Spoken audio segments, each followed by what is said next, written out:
আসসালামু আলাইকুম রহমতুল্লাহি ওবারাকাতু। প্রিয় ভাই ও বন্ধুরা, কেমন আছেন? আশা করি সবাই ভালো আছেন। দেশ ও প্রবাস থেকে যারাই এই মুহূর্তে ভিডিওটি দেখতেছেন, আমার পক্ষ থেকে রইল আপনাদের জন্য আন্তরিক মোবারকবাদ। আমি চাই আপনারা সবসময় ভালো থাকেন, যে দেশেই থাকেন না কেন, যে কাজই করেন না কেন, আপনারা যেন সবসময় ভালো থাকেন। আল্লাহ তাআলা রব্বুল আলামিনের কাছে এই প্রার্থনাই করি, প্রিয় মালিক যেন আমার দেশ এবং প্রবাসের ভাইদেরকে সবসময় সর্বদা ভালো রাখেন।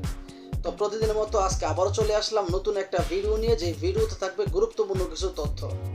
আশা করি ধৈর্য সহকারে পুরো ভিডিওটি দেখে আপনার মূল্যবান মতামত ভিডিওর কমেন্ট বক্সে লিখে যাবেন। আজকে যাকে নিয়ে ভিডিও করব তার নাম, ঠিকানা, পরিচয় আমাদের পক্ষে জানা সম্ভব হয়নি, শুধুমাত্র তার ভিডিও নিয়ে আপনাদের সামনে হাজির হলাম। এই মেয়েটা দাবি করতেছে টাকা পয়সার জন্য সে লেখাপড়া করতে পারতেছে না, মাটা অসুস্থ, এবং কি টাকা পয়সার জন্য তার ভাইকেও লেখাপড়া করাইতে পারতেছে না। কোনো প্রবাসী ভাই যদি এই মেয়েটাকে পছন্দ করে, তাকে বিয়ে করতে চায়, সেই মেয়েটা রাজি আছে। সেই প্রবাসী ভাইয়ের বয়স 50 হোক, 70 হোক, 80 হোক, তাতে মেয়েটার কোনো সমস্যা নেই। আগে আপনারা ভিডিওটা লক্ষ্য করেন, এই মেয়েটা কি বলে। টাকার অভাবে লেখাপড়া করতে পারি না, টাকার জন্য কোনো ঘরে চলতেও পারি না, মাটা অনেক অসুস্থ, ভাইকেও লেখাপড়া করাতে পারি না, অনেক অভাবে আমাদের সংসার চলতেছে, আমরা অনেক কষ্টে রয়েছি। কেউ যেমন কষ্ট আমরা বুঝে। আশা করি ধৈর্য সহকারে পুরো ভিডিওটা দেখছেন। এই মেয়েটা কি বলল? আসলে এই মেয়েটা খুবই দরিদ্র একটা পরিবারের মেয়ে। এই মেয়েটা দাবি করতেছে, আমি বলতেছি না, কারণ আমি যদি বলি তাহলে ওর পুরো ব্যাকগ্রাউন্ড বলবো। শুধুমাত্র যে সে মেয়েটা দরিদ্র সেটা বলবো না। এই মেয়েটা দাবি করতেছে তার টাকার জন্য সে লেখাপড়া করতে পারতেছে না, তার ভাইটাকে লেখাপড়া করাইতে পারতেছে না। আসলে এই কথাগুলো কতটুকু যুক্তিযুক্ত? মোটেও এই কথাগুলো সত্য না। কেননা এই মেয়েগুলো যে ইউটিউবার এই ভিডিওগুলো করে, বা এই যে ইউটিউবার এই ভিডিওগুলো তৈরি করে, ও হচ্ছে একটা দালাল। কারণ দালাল যদি না হতো তাহলে সে সুন্দর হোক, কালো হোক, জোয়ান হোক, বুড়া হোক, বয়স 50 হোক, 60 হোক, 70 হোক, 80 হোক, মেয়েটা সেই বুড়া বেটার কাছে বিয়ে বসবে, কোনো সমস্যা নেই। এই কথাগুলো আপনারা কি মনে করেন? কখনোই এগুলা যুক্তিযুক্ত না। কেননা আপনারা একটা জিনিস খেয়াল করছেন কিনা আমি জানি না, এই মেয়েটা কিন্তু কথার শেষ প্রান্তে গিয়ে কিন্তু আপনার অন্যদিকে তাকিয়ে কিন্তু হেসে দিছে। তার মানে মানুষ যখন সত্য কথা বলবে তখন মানুষের মুখে হাসি আসবে না, যখন মানুষ মিথ্যা কথা বলবে তখনই মানুষের মুখে হাসি আসবে। এটাই হচ্ছে বাস্তব কথা। আর এই মেয়েগুলো আসলে শুধুমাত্র মানুষের সাথে প্রতারণা করার জন্যই কিন্তু এই ভিডিওগুলো তৈরি করা হয়। আর যে ইউটিউবার ভিডিওগুলো তৈরি করে, এই দালালটা কি করে, খোঁজে খোঁজে মেয়েদেরকে বের করে তারপর ভিডিওগুলো তৈরি করে। কেননা একদিক দিয়ে ইউটিউবাররা কিন্তু অনেক দিক দিয়ে লাভ। যেমন ভিডিওতে কোনো প্রবাসী কোনো ভাইয়েরা যদি ভিডিওতে ক্লিক করে তাহলে অ্যাড শো করে, সেখান থেকে তার ডলার ইনকাম হয়। এবং কি বা কোনো প্রবাসী ভাই যদি এই ভিডিও দেখে সেই ইউটিউবারকে ফোন দেয়, তখন এই ইউটিউবার বলে মেয়েটার হাতে ফোন নাই, আপনি যদি 5-6 হাজার টাকা দেন তাহলে মেয়েটাকে একটা ফোন কিনে দেবো, সেই ফোন দিয়ে আপনি মেয়েটার সাথে কথা বলতে পারবেন।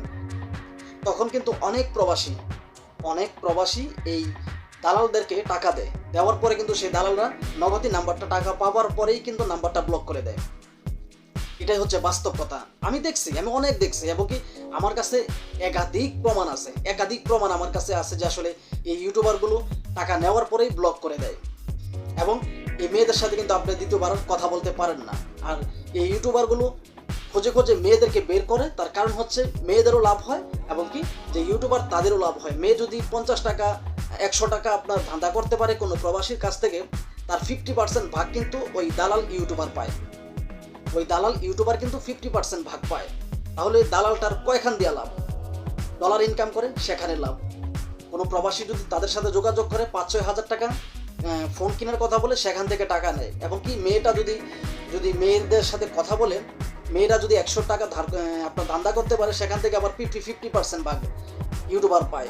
শুধুমাত্র ঠকে যায় যে প্রবাসীগুলো, যে ভুক্তভোগীগুলো মানুষগুলো, সেই মানুষগুলি দিন শেষে কিন্তু তারাই কিন্তু ঠকে যায়।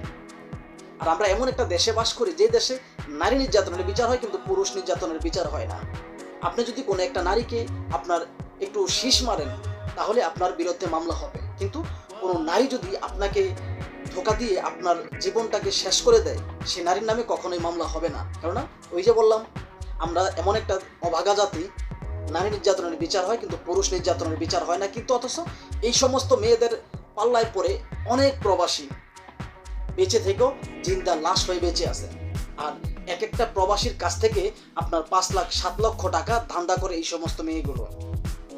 আপনি যদি প্রতি মাসে 1 লক্ষ টাকাও ইনকাম করেন, তাও ওদের মন ভরাতে পারবেন না, কেননা আজকে ওদের বাজার থাকবে না, কালকে ওদের মায়ের অসুস্থ, পরশুদিন ওদের রুম ভাড়া দিতে হবে, এর পরের দিন ওকে একটা সেলাই মেশিন কিনে দিতে হবে, তারপরের দিন ওকে একটা ফোন কিনে দিতে হবে। এইভাবে টাকা দিতে দিতে আপনার দেউলিয়া হতে বেশি সময় লাগবে না। আর আপনাদের কাছ থেকে টাকা ধান্দা করতে এই সমস্ত মেয়েগুলো বেশি সময়ও নেয় না, কেননা ওরা ভালো করেই জানে যে আসলে ওদের প্রবাসীদের কাছ থেকে টাকা ধান্দা করার জন্য এই সমস্ত মেয়েগুলো আপনার পৃথিবীতে যত ধরনের কথা আছে, সেটা আপনি ভালো কথা বলেন আর মন্দ কথা বলেন, সব ধরনের কথা কিন্তু এই সমস্ত মেয়েগুলো বলে। আপনি বিয়ের পরে কি করবেন, আপনার কয়টা সন্তান হবে, কয়টা সন্তান নেবেন, এবং কি আপনার সেই মেয়েটা প্রথম দেখায় কি করবেন, বিয়ের পরে কি, মানে A to Z, হানিমুনে কোথায় নিয়ে যাবেন, A to Z সব পরিকল্পনা কিন্তু এই সমস্ত মেয়েগুলো আপনার ফোনে বলে কিন্তু ওই প্রবাসী ভাইদেরকে। তো আমরা পুরুষ জাতিটা এতটাই আসলে মমতাময়ী যে কোনো একটা মেয়ে যদি একটু হেসে কথা বলে আমরা পাগল হয়ে যাই, আমাদের দিল কান্দে ওই মেয়েটার জন্য। কিন্তু একটা বড় চিন্তা করি না ওই মেয়েটা একটা ধোঁকাবাজ, বাটপার, চিটার, ওই কথাটা কখনোই চিন্তা করি না। আমরা চিন্তা করি এই মেয়েটা যদি ধোঁকাবাজও হয়, বাটপার, চিটারও হয়, সেই মেয়েটাকে আমি ভালোবাসা দিয়ে আগলে রাখবো, মানুষের মতো মানুষ করবো, এবং কি ভালো পথে চলার জন্য তাকে আহ্বান করব।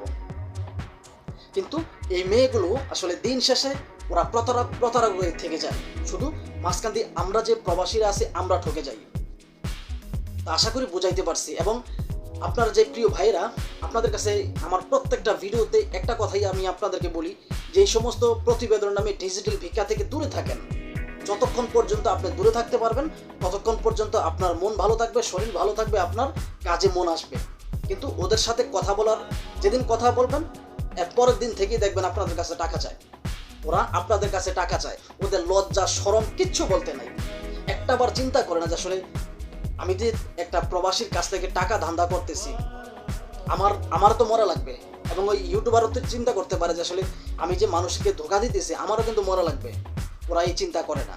আর এই সমস্ত মেয়েদের কারণেই আসলে কেয়ামত খুব নিকটে, এগুলাই হচ্ছে কেয়ামতের আলামত। আর এই সমস্ত 12 ভাতারি মেয়েগুলো আসলে আপনাদেরকে শুধু ধোঁকাই দিবি, দিন শেষে আপনারা ঠকে যাবেন, কখনোই তাদেরকে বিয়ে করতে পারবেন না। কেননা এই প্রতিবেদনের নামে ডিজিটাল ভিক্ষা যে মেয়েগুলো করে, প্রত্যেকটা মেয়ে কিন্তু বিবাহিত, প্রত্যেকটা মেয়ে বিবাহিত, তাদের স্বামী আছে, শ্বশুর আছে, সন্তান আছে। আপনাদের কাছে তারা বিয়ে বসতে আসে না, আপনাদের কাছ থেকে টাকা ধান্দা করতে আসে। আর আপনি যদি দেশ থেকে ফোন দেন, আপনার ফোন রিসিভ করবে না। যদি বলেন যে আমি অন্য দেশ থেকে, বাইরে থেকে বলতেছি বা বিদেশ থেকে বলতেছি, তখনই আপনাদের সাথে কথা বলবে, আপনাদেরকে ভালোবাসার প্রস্তাব দিবে, বিয়ের প্রস্তাব দিবে। আশা করি বুঝাইতে পারছি। তো এই ভিডিওটি আসলে কাউকে উদ্দেশ্য করে বানানো হয়নি, শুধুমাত্র সতর্কমূলক ভিডিও। প্লিজ কেউ খারাপ মন্তব্য করবেন না। ভিডিওটি ভালো লাগলে লাইক, কমেন্ট, শেয়ার এবং কি চ্যানেলটি সাবস্ক্রাইব করে আপনাদের পাশে থাকার সুযোগ দিবেন। আমার প্রিয় ভাইরা, আপনাদেরকে আমি অনেক ভালোবাসি। আমার প্রিয় যে প্রবাসী ভাইরা, আপনাদেরকে আমি অনেক ভালোবাসি। তো আপনাদের পাশে থাকার সুযোগ দিবেন, দয়া করে চ্যানেলটি সাবস্ক্রাইব করবেন।